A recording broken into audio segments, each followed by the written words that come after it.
We're here live at Northwood University. We are at the International Auto Show at the CAMS Summit, America's University. And our panel today, Ted, we are going to be talking about dealer business management. Who do we have with us today? And Sarah, I'm very honored as well because we've got some great names in our industry with us here today. I'm going to have them introduce themselves, starting with Jeff, and tell us who you are and what you do. Thank you, Ted. Thank you, Northwood, for having us. A lot of energy on this campus, and you should be really proud of what you've accomplished here. My name is Jeff Bales. I'm the Senior Vice President of Professional Services at CDK Global. I'm responsible for implementation of hardware, software, in our consulting business. And just hand them. Sure. Good morning, everybody. Happy to be here. I'm Tom Klein. I'm lead consultant and founder of Better Vantage Point. I'm a former dealer of 30 years. I do risk and compliance consulting, and I like to say that running a dealership is like trying to tuck an octopus into bed, but the tentacles keep flopping all over the place. So I'm the guy who tucks the tentacles. Great to be here. Rebecca? Hi, Becky Chernick here. It's a pleasure to be here with the folks here with Northwood University. And so I've been involved in the automotive industry for my entire career, starting out with my father, who had a Cadillac and Pontiac dealership, and worked my way up the ladder into F&I. And F&I I found was made for me, and I was made for F&I, and then later became a national F&I consultant throughout the USA, obviously, and Canada, and then later as a corporate F&I director, and currently now working with Agora Data. Thank you. And I'm Brian Kramer. I'm the Executive Vice President of Cars Commerce, which we own Cars.com, Dealer Inspire websites, AccuTrade, acquisition tools, Fuel, in-market video, that whole suite of products. I spent 28 years in retail, 20 of those years running dealerships for the Germain Automotive Group and AutoNation. Thank you, everyone on our panel today. Brian, I'm going to come to you first. You know, we are talking about the current economic concerns. There's things like interest rates that are at top of mind for customers. What should we be paying attention to? Well, obviously a lot, and I'm of the belief that you can control any situation, and regardless of good times, bad times, it's a matter of what you can control, and there's enough controllables that you can control your way out of any situation. But on a macro level, I would say that for an affordability issue, I think that, we were talking about EVs a moment ago. I think used EVs are a huge opportunity. There's a lot of availability of those vehicles at the auctions, a lot of people not going after them. And it's a great vehicle. We see on Cars.com websites that 8% of the consumers are looking for an EV, a used EV, but 12% are actually transacting on a used EV. So what does that tell? That tells me that everybody doesn't know that they want one yet, but they do know that they can afford one as soon as they come in on a Camry or another vehicle, a Honda Accord. Once they come in on that vehicle, switching them to a Tesla Model S or something like that is, I think, something that every dealership needs to think about right now. And I'll come to you, Jeff. So for your perspective, what current economic concerns should we be thinking about? Yeah, I think, to me, every concern is also an opportunity. And when I look at historical downtimes and things that we're preparing for, it always comes back to fixed ops and how we can manifest better profits and resistance and resilience through fixed operations. So, my advice is to really focus on those areas, get tight in your fixed operations, your parts, because there's plenty of mitigations in those areas. And it's also a place where, you can really focus on a great customer experience and get customer retention and loyalty back to where it needs to be to maintain a successful dealership. Tom, your perspective. Thanks, Sarah. My perspective here is it's not necessarily how much money you make as a dealership, it's how much money you keep. And the current political and regulatory environment continues to be challenging for dealerships. And I think that will continue regardless of what happens in November. The FTC, the CFPB, all are more active. You've seen a lot of regulatory actions the attorneys general in the states are partnering more with the FTC, and I think now is a good time to make sure your house is in order from a compliance and risk perspective, to make sure that you can weather those economic problems when they come, or that you're prepared for problems actually before they get to the dealership. Becky, what current economic concerns should dealers be paying attention to? I like the idea behind understanding your cost of sale, understanding where you are at all times, and recognizing the importance of being able to back into the total cost of sale of selling a car to finance to fixed ops. I think many times we don't really take into factor the total cost of sale and how we're impacting our sales, and potentially the idea of keeping our customer in our own ecosystem and controlling that book of business, and how important that is, what one customer, to retain that individual, not only at point of sale, but also from later on to retain that customer into service. And so when we drive that behavior of having a better understanding of the our customer base and understanding how we drive that business is going to be critical going forward. Thank you. Yeah, Brian, go ahead. One last thing, just to touch on what Bob Cron said earlier in the last session. He talked about used cars and fixed operations. Those are the two things that are controllable in any environment, any economy. And I don't think that enough dealers are focusing on 100% service absorption and tracking that and going after that relentlessly in order to prepare themselves if there is an economic downturn. That's the first thing. The second thing is used vehicle acquisition.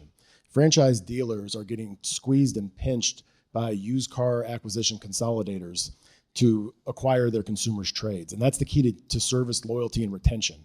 So the look-to-book numbers and everything needs to be rethought and redefined. And everybody needs to look at, for how many new cars do you sell? What percentage of those have a trade? For every used car you sell, what percentage of those have a trade? And 43% is the average on new cars, and 28% is the average on used cars. Those numbers are way too low. It should be 70%. So if you're not at that number, you're a dealer and you don't know if you're appraising enough cars. And in many cases, new car franchises are appraising less cars than they're selling. So I would take a hard look at that across the whole country. It's a serious opportunity. That's how you galvanize yourself and insulate yourself from any economic external conditions. So let me ask the panel, here we are squarely in the fourth quarter. And within a matter of just a few weeks, we'll blink our eyes, we'll be in a brand new year. And there's a lot ahead, a lot of uncertainty, a lot of change happening. So I want to ask the panel, I'll start with Brian Kramer. What are any of the concerns or opportunities you see on the horizon? And if some of you want to speak to things such as the regulations that are on the horizon, but opportunities and concerns that we may or may not be aware of, Brian Kramer. Well, everybody I think is familiar with the CARS Act and truth in lending, FTC violations, and all those sorts of things. I would already, if anybody who's not doing that needs to already be doing that, because it's the right thing to do. But overall, from a transparency standpoint, if you want to acquire more trades, you have to be more transparent. If customers don't want to spend as much time, you need to lead with transparency and just being, honest in your online merchandising. When it's gonna create more friction, take longer when the client arrives if there's a lot more add-ons and things that aren't fully disclosed. If the goal is to increase sales velocity, increase appraisal velocity, and increase service RO velocity, it's not only the right thing to do, they're going to force it down on I don't like regulations personally. I don't like anything being forced on me. I would rather see it as the profit opportunity. I look at it as a competitive advantage. But I would say at some point, everybody's going to have to do it. If you've already done the hard part of retraining your staff, hiring for that, you're already ahead of the game. But everybody's going. It's not a matter of if, it's just a matter of when. Tom Klein, you're doing a lot of great work on the compliance side. I want to ask you the same question. What do you see on the horizon in terms of opportunities, concerns, and perhaps even key regulations? Thanks, Ted. Compliance. Nobody likes compliance, right? No. if Brian said to his wife, I want dinner at 6 and you better comply, he'd be promptly divorced, right? So let's get a different paradigm a little bit for compliance real quickly. Compliance is simply someone has to do a thing, whatever that thing is, at some point in time and periodically, and then prove that it's done, right? That's what compliance is. And I think that the CARS Act that Brian mentioned, there's oral arguments in Texas in November. And I think that a ruling will be handed down in Q1 in 2025. What the CARS Act really does is it forces transparency into the sales process. Probably the biggest shift that if it passes, and I believe that it will, the biggest shift that you're going to see is that there isn't going to be, in my opinion, there won't be any more MSRP advertising because processing fees or dock fees will have to be included in the advertised price. So that's going to create a shift not only for the dealers, how they advertise, how they think about advertising. It's also going to force all the website providers to be able to change, how all that looks. The disclosures have to be, quote, clear and conspicuous, which they're supposed to be already. So I think that there will be a lot of people who are scratching their heads and trying to figure out how to make that work from a retailing perspective, because it's going to shift how people retail cars, with the exception of some states like Georgia. Georgia already has that you have to have those fees included in advertised pricing. So, of course, I could talk about this for a long time. But I have a follow-up for you. Sure. So, Tom, you mentioned the dock fee. Okay, there is very little, if any, consistency between dealers in terms of what they charge for things such as a dock fee. Right. And now there's going to need to be a need for disclosure, okay? Right. Where a lot of this is going to be more transparent. Talk to us about some of the roadblocks and challenges ahead that dealers can expect, because this is coming a lot quicker than people realize. Right. Well, I mean, I think the first thing, and I've been in a lot of stores, and if you ask a salesman, say, hey, what's that processing fee for? And you'll get answers from, well, that's for the owner's boat payment. Up to, well, that's the fee that's charged, and they try to go into a very uncomfortable, that's what we, and they really can't get it out. It's like, come on, you can do it.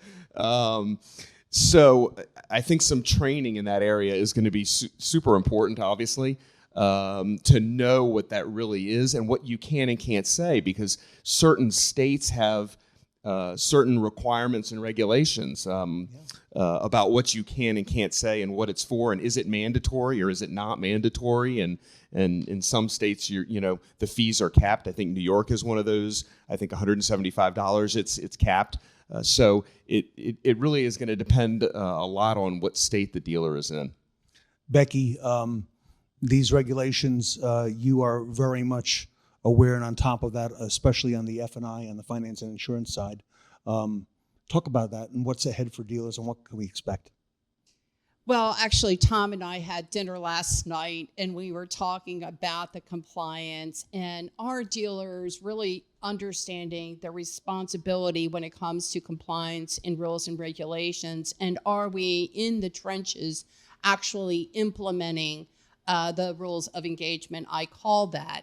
And are we embracing those rules of engagement so that it is in our everyday process? And from someone who's in the trenches and recently, I can tell you we struggle with some of this. We struggle with having a better understanding, the education of understanding what our responsibilities are when it comes to doing the right thing. Are we above board? Are we being ethical? Do our processes and our culture match our mission to be ethical and upfront and transparent with our customers? And frankly, we do need to do a better job. It is important. Part of when I provided workshops throughout the country, I would always start off with, let's understand first rules of engagement. Once we can understand rules of engagement, we can understand these best practices. And until we understand rules of engagement to understand the reasons why we do what we do, it doesn't come together. That's our challenge. Jeff Beal, let me come to you. Sure.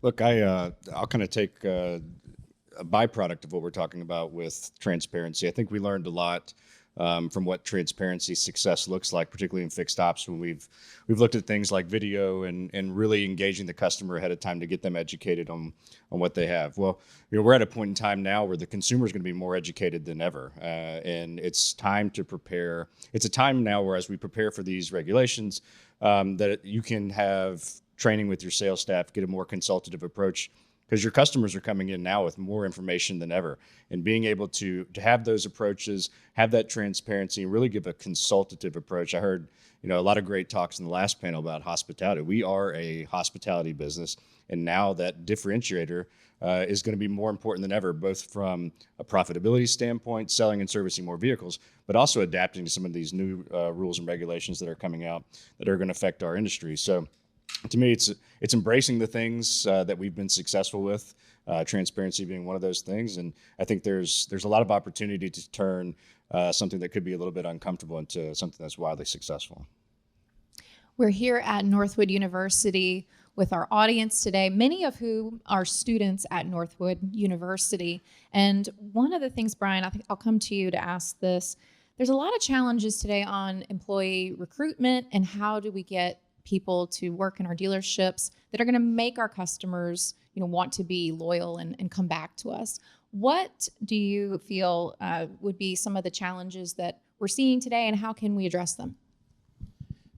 Well, I would say obviously there's a technician shortage, there's a labor shortage. Finding younger sales associates that are drawn to this industry to work, evenings, weekends, has always been a challenge. Where I'm at in Florida, we're open on Sundays, pretty much every dealership in the Southeast. So it's always a challenge, but there's also opportunities within all those challenges. I think it comes down to, like the last panel said, leadership. And it comes down to people leave leaders, they don't leave jobs. But as the leader's job is, and I think it was said in the last one, is to attract, develop, promote, and retain talent. And if the leader isn't doing that, and there's some OEMs that are investing in that, there's a lot of dealers that are investing in that, but I think that it's not even, it starts with general management and obviously top leadership, but it's also the middle management needs training and needs to understand and provide clarity of expectations. When decisions are, or when expectations are clear, decisions become very easy. And I don't think there's enough clarity in this industry as to what the expectations are. That's the first thing. The second thing is you got to empower all of your associates. When I was in retail, we enabled them to appraise their own vehicles. They could take a deal, pretty much start to finish. So when somebody else tries to recruit them, which happened many, many times, and offer them more money, once they realized that they weren't going to be able to move as fast and get as much accomplished, and they had to wait and all this friction, they wouldn't leave. They wouldn't leave over money because now they're part of the culture. The third thing is you got to rethink schedules. There's service drive opportunities. The service drive, if you're a salesperson, is only, closes at 5 o'clock. Maybe it should stay open later, but in most cases, that's the case. So why do they need to work nights? And why do they need to work Sundays? And why do they need to work every other or every Saturday?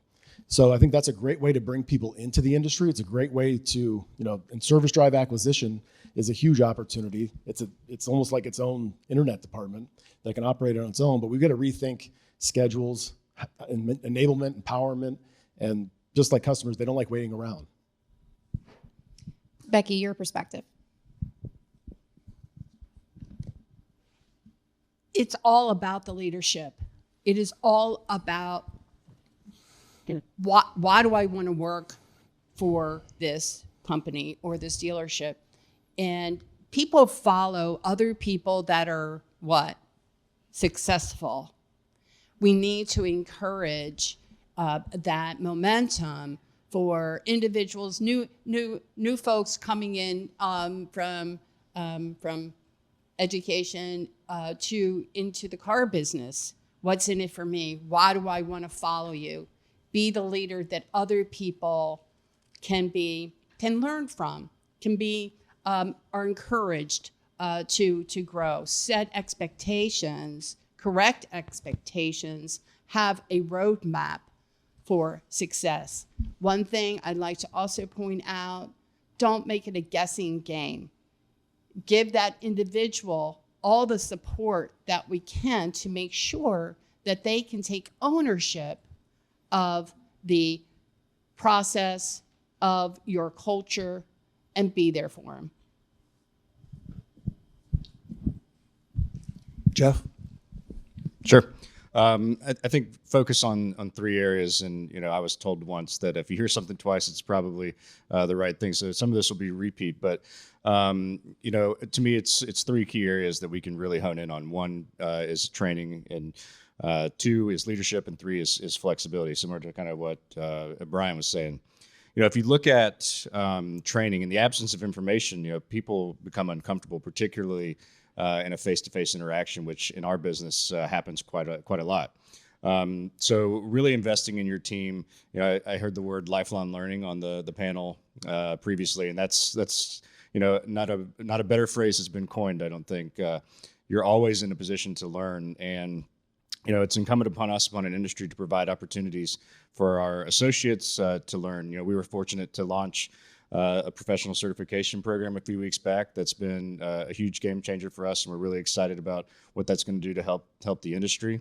When it comes to leadership, again, I think it's all about how do you create that culture to keep people engaged and at your store, your group, or your enterprise. A lot of people in this room have worked at, like Brian said, at a company for their entire career. I've been fortunate to do the same for most of my career. And it's incumbent upon us as a culture to disseminate that leadership, to make people feel comfortable enough to stay, that they will be successful and they can take care of their family or their community as such. And then flexibility. I think we can learn from some of the other industries that have non-traditional hours, like healthcare and things like that, rotating shifts. It's important now to give people that flexibility, but also it's important for us to keep in mind that it's still a results-driven business, and we have to continue to make results, but offer that flexibility as well. And Tom? Thanks, Ted. I think I echo what everyone here said and seconded. But I would say we need to pay more attention to 2 different areas. One is emotional intelligence, and the second is change management. People have a very difficult time with change, and people have a very difficult time understanding what emotional intelligence is and how to apply it. And so doing more training in those areas, I think, would be key to continuing. You hear of recent the words human capital, to invest in your human capital that way. And I'm also going to piggyback on one of the questions that Ted, that you or Sarah asked earlier, which is what advice would I give students? And this is along the same lines. Number 1, listen more than you talk. You can't learn if you're talking. That's number 1. Number 2 is when you are approaching a difficult situation and having a difficult conversation, have no tone in your voice. Sounds super easy to do, but if you're upset, or the other person is upset, or they're yelling at you and you're trying to handle a situation, speaking slowly and having no tone goes a long way. And I think that's important in terms of dealing with difficult situations. Great job. Okay, let's have a lightning round. This is our last question. 30 seconds each, everybody. Maximum of 30 seconds. Along the lines of what Tom just answered, you're addressing the students at Northwood University. Here we are coming into the end of the year, a graduating class coming up in the spring. Piece of advice that you'd like to share with them. I'll start with Jeff. We'll go back to Tom, Rebecca, and we'll bring Brian Craner to bring it home. Yeah, for me, it's just soak it all in. This is like any experience in your life. This will be one that you never get to relive, and have a great time with your friends, your peers, learn a lot. I agree. Listen, ask questions, be inquisitive. You got a ton. This is an incredible industry that's always willing to help, and just couldn't be prouder to be here and excited to see the energy in y'all's face. And congrats to all of you. Tom? I don't remember what the product was they were selling many years ago, but the phrase that comes to mind is "try it, you'll like it." And so that's what I would encourage the students to do, is try it. And don't be afraid to fail. You learn a lot from failure, generally more than successes. But go out there and try it, and don't be afraid to change if that course or that direction doesn't work for you. So as I was saying this morning, when I got into the car business back in the day, women weren't supposed to sell cars. Women would not be successful in the car business. And I didn't take no for an answer. It was a dream. It was a vision. And I made it happen every step of the way. And there were times it's tough. It's not easy. And I can tell you sometimes at night, I would have cried myself to sleep because I made some stupid mistakes that I thought, wow, I don't think I can get over. And you go back and you face the next day and you push through and you make it happen. And you find the individuals that will help you, that will support you to push you through. And I will tell you, without a doubt, the car business has been the best business for me. And I know it will be the best business for you. Just take it, own it, and go with it. All right. So people always ask me, what's the best franchise to work at? Where should I, what dealers group? Should I go to this dealership across the street, or who's got the best pay plan? Who's got the best whatever? I would look for wherever you can find the best mentor. Every piece of success, or every successful person I've seen in this business is a result of who took the time to train them. I think that's the most valuable asset you can look for in this business. So don't chase the money initially, or don't chase all those different things. That's, I would say, the first thing. The second thing is, it's such an exciting time to be coming into this business. And, you know, a lot of the people that were on the previous panel and people that are still here yet to come, I mean, Brian Benstock's the original disruptor in this business, and he's already shattered a bunch of paradigms that existed. And there's the public retailers and Lithia and so many other people have redefined. When I worked at AutoNation, we worked there. Yep. But it redefined what the car business looks like, and it keeps on. That story is being written, and you get to write that story. And I think that there's not many more things that are more exciting than that. It also used to be so transactional, and it wasn't about the experience. Tom Dahl from Subaru proved that you can sell vehicles at scale, volume, profitably. And it's not all about the price, and it's about the experience, and I'm sure he'll talk about that. But you're coming in after there's been a lot of people that have gone through the gauntlet, and it's very cool for me to see, you know, being in the business for 30 years, to think about what the next 30 are going to be. And there's really no business like the car business. So you're lucky to be in it. Everybody give our panel some love. Fantastic job. We're at Northwood University. Everybody, we will be right back.